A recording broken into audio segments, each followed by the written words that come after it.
All right, guys, let's check out the global apps for the week. It is June 14th. Well, now it's June 15th, but yeah, the global app patch notes came out yesterday. But let's take a look at the global apps. We're hoping that there's some node war changes here or that they're listening to us at all. So fingers crossed on this. Including the class hit count updates, the damage reduction, evasion accuracy system changes were updated on the official Korean server on June 13th. Keep in mind, North America, EU, and the rest of the world is getting them in 4 days. In 4 days, those are coming to the rest of the world because they're going through translational stuff right now. But KR got them first. We're getting them basically a week after KR. I think that's a fine release schedule for stuff. I think that's totally fine as long as we get to give feedback on stuff. But that's basically what we're dealing with right now. Currently, many adventurers are checking the changes directly due to various changes. You are at the stage of sharing your feelings about each content or learning about various ways to respond and deal with each other. As system changes are applied and the foundation for balancing is laid, class adjustments have also become clearer and are currently being confirmed. Oh, wow. This also takes into account trends over time and changing depending on the stage. We will provide guidance on items that require adjustment through the Black Desert Global Labs. Thank you. What I believe this is saying, guys, is they're changing the way that they're balancing things because of how dramatically they're changing how DR and evasion and the accuracy system works, and how their class modifiers and stuff are being changed as well. It does look like they're rethinking how they want to balance each class in the game as well. And so what they're saying is, you know, they're like basically going to be adjusting classes as they go very quickly, as they kind of learn how to a different balancing style, as it were. The operation keys for the horseback attack of the character's attack have been unified. Okay, yeah, whatever. Some typos and unnatural colors, whatever. Issues with warrior. Description is modified, so none of these are really big. None of these are big. Okay, so here we go. Nova got a change. The damage of royal fencing remise has been changed. Oh my god. Okay. Awakening Nova is getting a buff. A big buff. Yep. Awakening Nova is getting a buff. I just want to remind everybody that the very best grinder in the game, or one of the very best grinders in the game, is Awakening Nova. And the developers have chosen, in fact, to buff her. At least in PvE here. This looks like it's also a buff in PvP as well. Royal Fencing Remise and Excel Royal Fencing Remise. Looks like it's being buffed pretty hard, at least on the last hit, which is the one that matters. Yeah. Well, what is... Did they just remove the stab strike damage? No, they're just changing the hits. I'm not actually sure if this is a buff or a nerf, guys. Because, like, here there's 3 different things hitting, and now there's only 2 different things hitting. So, like, this might just be an adjustment. Since they're not adjusting it in PvP, I would imagine it's just an adjustment, so it's still doing the same damage. That's fine. If that's true, it's fine. The problem is there's no way for us to read this and understand what's going on. That's the biggest problem what the player base has with the way that the developers do things. Guys, can anyone, like, reasonably, like, legitimately tell me that you know what 3071% times 1 maximum 3 hits means? Does anyone in the entire world know what this means? Except for, like, the 15 developers we have working on the game. No one has any idea what how much damage that does. So, like, we really have no clue, right? Like, when you hit K and you look at your skills, you don't know what 1225 times 3 means. What? And the reason is sometimes the skill can have really big damage number look big, and then it just doesn't do any damage. Like, it's very difficult to tell. Like, 1524% times 12 max 3 hits. What the f does that even mean? We have no idea. Yeah, less number equals low damage. Are you sure about that, though? We don't actually know. Like, we have no idea. So, like, we don't know if this is a buff or a nerf. It's very difficult to tell. Information below cannot be checked on the Black Desert Global Labs and will be updated on the official server. Yeah, okay, this is just all issues. Ocean content changes. Here we go. Rosina, a barter on Hack of an Island, has begun offering an appropriate crow coins to captains who come from distant regions for trade. The minimum amount of crow coins has been obtained when exchanging a level 5 trade good has been increased. No way! Yo, I'm so glad I'm in the cult of the coin. Yo, has any barterer ever had just one crow coin? You refresh and your hack event is one crow coin. I've done it.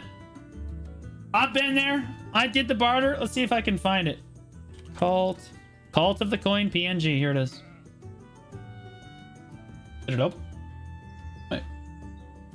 There it is. Yep. I'm so glad I have this screenshot. I'm so glad I have this screenshot because you'll never be able to do this again. Base right there.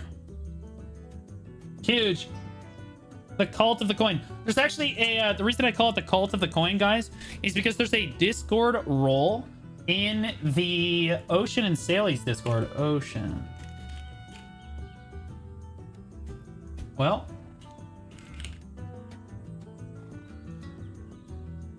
if I can find it. Oh, this is Mermaid's Den. Boat. What's the sailing? Oh, it's the sailing Discord. Sailing. There it is. Black Desert Sailing. Okay. There's a cult of the coin. At cult. Well, there's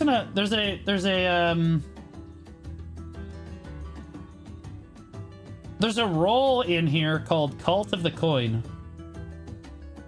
He doesn't have it either. But there's a role in the sailing Discord that they will give you if you can prove that you did the one crow coin barter from Hackman. It's pretty cool. Is bartering worth something now? No. No. But this is an improvement. This is a win. Now you can get a minimum of 300 and a maximum of 600 crow coins. So the maximum is still the same, but you get a cool ship out of it. I mean, I like bartering. Bartering's pretty good silver, but like it's just nothing. Like it's unless you're if it's the best semi-AFK activity in the game. I think that everyone can kind of agree it's the best semi-AFK life skill in the game. Like if you work from home and you can't really pay much attention to what's going on, bartering is still probably the best semi-AFK life skill in the game. And it's really fun to move stuff around and like improve your boat.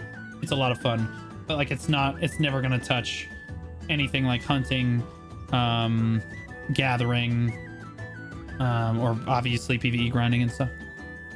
The amount of tidal blackstones obtained from when defeating Khan has changed. Okay, so you're guaranteed at the highest level of Khan now to get 100 tidal blackstones. Wow. That's actually a really big buff to Khan.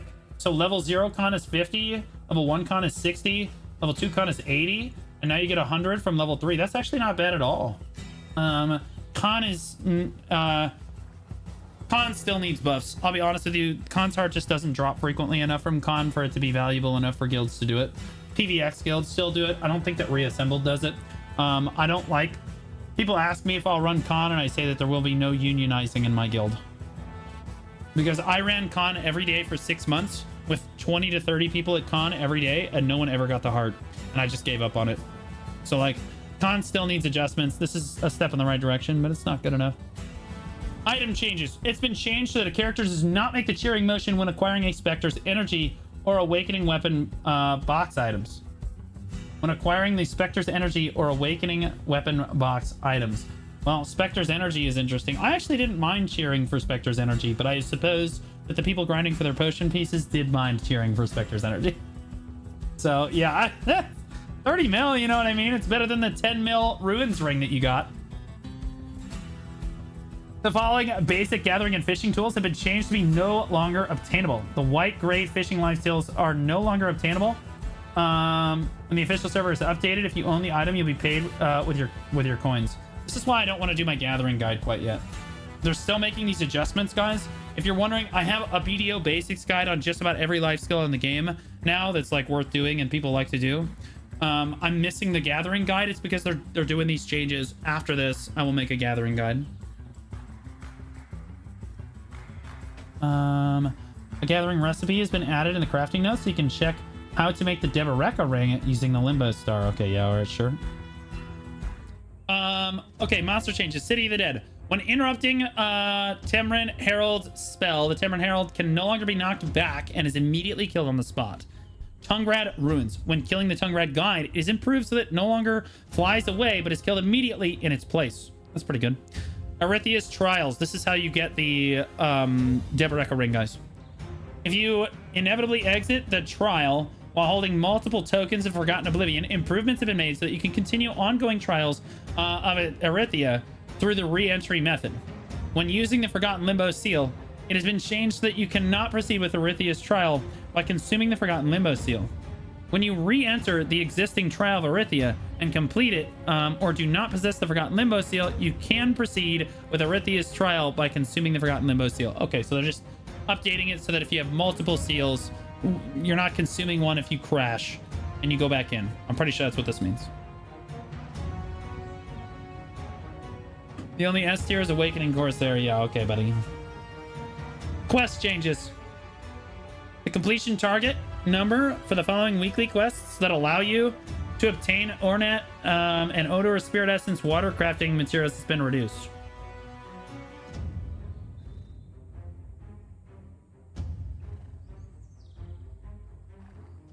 Sure. I literally just made my guide 10 minutes ago. Fortunately, I did not mention how many mobs needed to be killed. No. No, I did not mention how many mobs needed to be killed for the quest. I just said it's a weekly, do it. We're fine. The day after I get my infinite potion. Yep, yeah. So it's way easier to do your weekly every week, guys, for your infinite potions. Siege and Node War changes. This is what we're waiting for here, guys. Here we go. God, big changes. The fortress activation rules have been changed depending on the number of guild alliances participating in the Node War for each territory. The content is a change that prevents guilds that have pressed the participation button but have less than a percentage of 30% from being included in the rules for activating the fortress for 15 minutes before the start.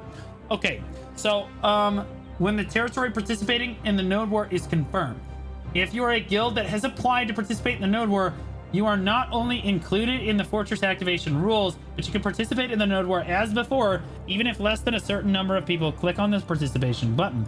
This is a change to prevent the number of forts from being created excessively compared to the number of participants in the Node War, so the adventurers fighting in the Node War can progress more smoothly and actively. We are grateful to more adventurers that more adventurers are participating than before with the Node War Battle update, and we will continue to improve and supplement it so that more adventurers can enjoy it. Yeah, we'll see. So what they're doing, guys, and I'll be honest with you, this was suggested on the United Nations podcast, because this was our suggestion for how to decrease snipes, is that they have to have a certain percentage of people yesed up. So if it's Kama Sylvia or Calpheon, if it's uncapped and there's 75 total participants, they have to have at least 30% of those participants yesed up at the time of the Node War, or the number of forts that spawn doesn't actually increase. If you have more than 30% of the total number of people that can be yesed up for a Node War, then you are counted for the total number of forts, if that makes sense. So that's pretty good. That will help deal with snipe guilds that only bring like 5 people and increase the total number of forts. That is a good change. I will say that to the developers directly, the only reason that you have more adventurers participating in the Node War, and I don't think that there are more adventurers participating in the Node War, but the only reason you have more adventurers participating in the Node War is because for the first time in your godforsaken shithole of a life, you have actually given us like a good reward for doing PvP. So people love the rewards. That's what's good about the new system. Everything else is still complete garbage. Okay, people are not having fun. The system is not good because there's a lot of people participating. The system is good. The reason there's a lot of people participating is not because it's fun. It's because the rewards are good. It's just that simple. I will also say that like this is just not enough. This will help with snipes. This is solid. Okay, it helps with some of the snipe guilds and the PVX guilds, but like it's still not going to be enough to make the system good. But we'll see. I also want to point out to the morons that literally told me that, like, in one of my recent videos, they were like, why are you always so doom and gloom about the node war system? Why don't you try giving constructive feedback for once in your life instead of just constantly complaining?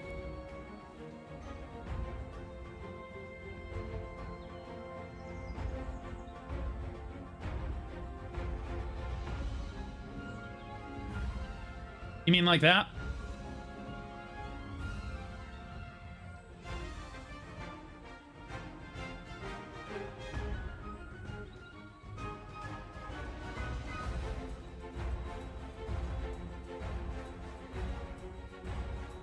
You mean like this? Don't tell me that I don't put forth positive, like, feedback or, like, reasonable content. Okay? I am positive. I try to give constructive feedback all the time for stuff like this, but, like, at the end of the day, when it doesn't feel like you're being listened to, the only solution is to just quit doing the system. Like, I'm just not doing node wars for now. It's just that simple. Like, it's just not fun to do. And the best way to, because the only thing they're going to do, guys, this is all they're looking at. All they're looking at is that, like, oh, look at the number of people participating. We made such a good system. That's all they can see. That's all they're capable of seeing is the number of people, because they're not listening to you. They're just trying to, like, look at the number of people participating, number up good, it greater than before, so it must be better. No, it's because the rewards are way better. If you had increased the rewards to be where they're at right now with the old system, you'd have more adventurers than ever in the node war system. It's literally just that simple. Like, the only way to show them that it's not working is to just not participate in this case. And that's why I'm just not doing it. I don't like this. I don't like the changes. I gave them my feedback for what I thought could be done better. That's what this is, and that's what the United Nations podcast was for. And you can see that the only thing that they have taken from all of that feedback, and it's not even just me, from all of us, is okay. Yeah, we'll add a small percentage so that sniping is decreased, but everything else in the system is fine. That's what we get. Thickness tier list is the best feedback anyway. True. Following system rules have been added to the total number of forts on the node. Yeah, okay, so activated after the change. If less than 9 people, if you have less than 9 people yesed up, it doesn't affect the fortress creation rules. Medalla and Valencia, if you have less than 15 people yesed up, you can't increase the number of forts. And on Calpheon and Kama, if you have less than 22 people yesed up, you can't affect the number of forts. I think this is a good change. System's still terrible. If there are 4 or less guilds or alliances that have applied to participate in a node war territory group, the rule that a node war will be held in only one territory is the same as before. Okay?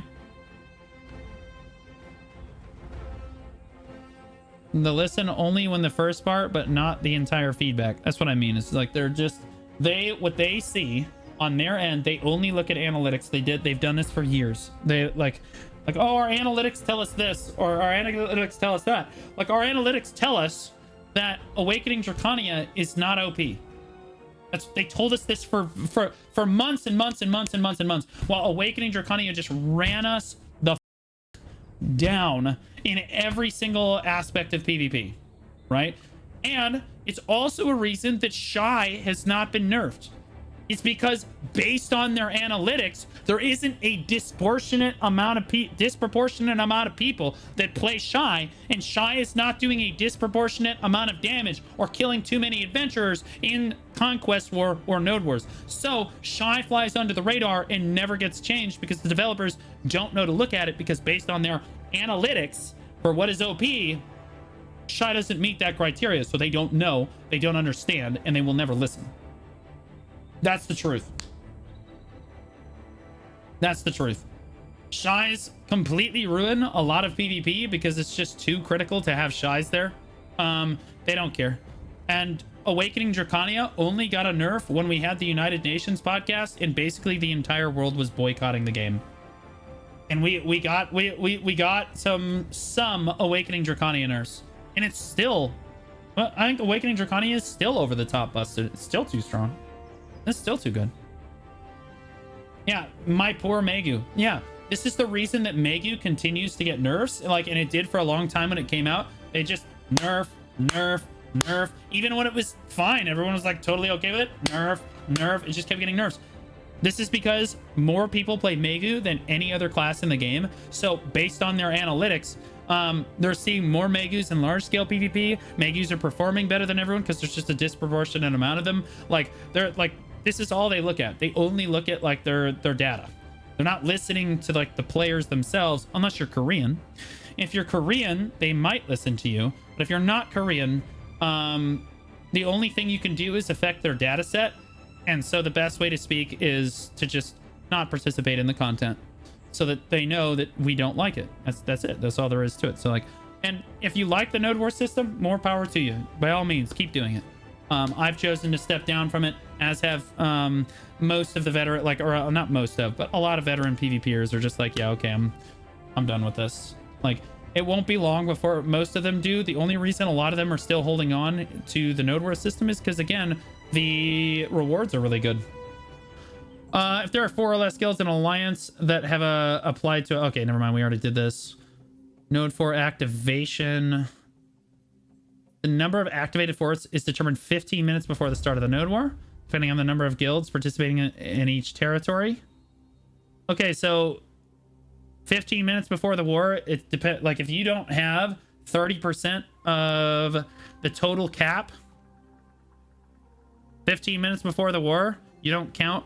Like, you're not going to count towards increasing the number of forts in the node war. The number of node war forts will be activated is determined 15 minutes before the war starts. Yep. Okay, we already went over all this. The participation reward has been changed so that you can obtain a brilliant and honorable medal as a reward for participating in node war. Okay, so you're getting medals now too, guys. So they're increasing the rewards even further. Yeah, so just for participating, it looks like. Yeah, you're still gonna get medals, guys. Yep. So you're getting even better rewards. They just keep buffing the rewards, and they're like, look, our system is working because we just keep buffing the rewards and they keep coming. Yeah, that's how it works, man. Is that actual participation? No. That's my point. Is people do content in Black Desert for 2 reasons. 1, rewards are good. 2, content is good. Okay, ideally both. All right.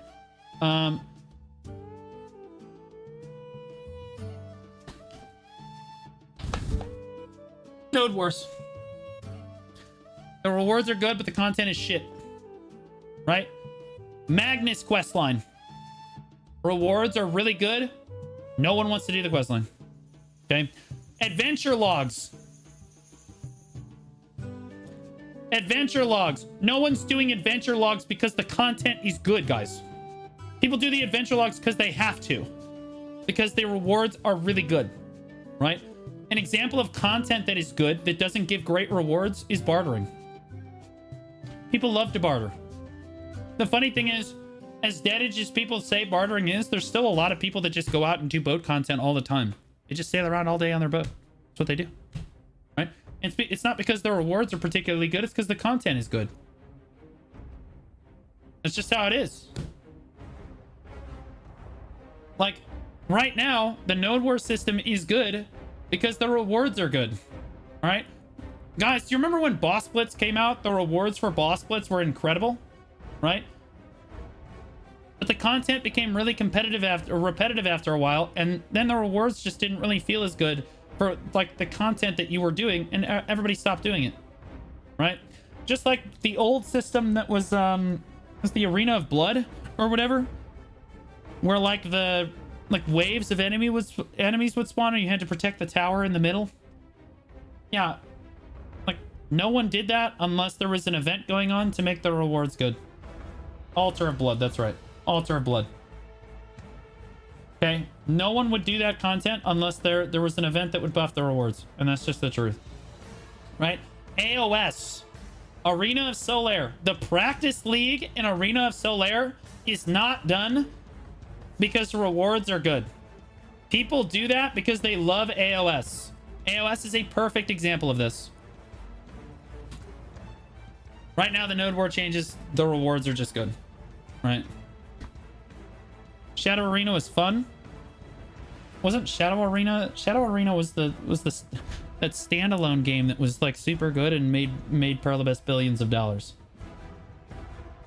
Wait, that's not right.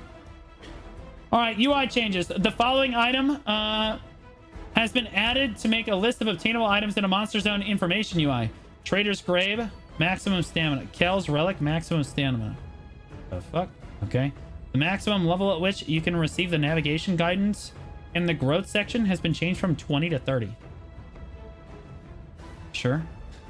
The system message displayed when boarding a mount has been improved. Okay, sure. And then there's some bug changes as well. Okay, guys, so there's going to be less. The biggest change here is the Node War changes. And there's going to be less snipes for Node War because you have to bring 30% of your guild now to yes up ahead of time. Some quality of life changes to the infinite potion stuff. Be looking forward to my infinite potion guide later in the week. Yep, the rest of this stuff is like whatever. Kind of a mid global lab patch update, but we'll see what happens with Node Wars.